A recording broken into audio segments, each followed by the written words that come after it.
Hej Stine. Hej. Hej. Jeg er jo super glad for at have dig med her i dag. Du er jo vores specialist, en af vores specialister ud i rekrutteringsløsninger, vikarløsninger, når man som kunde har brug for nogle nye medarbejdere.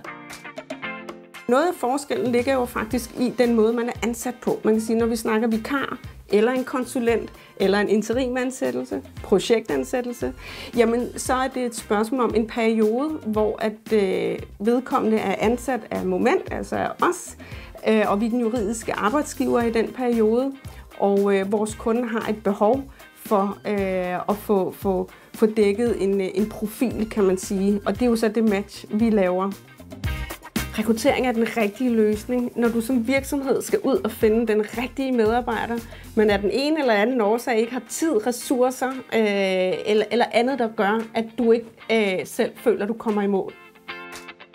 Det, der er helt afgørende her, det er jo selvfølgelig, at vi forstår behovet og giver den helt rigtige rådgivning i forhold til, hvilken proces, der giver mening, for at vi sikrer, at vi kommer i mål.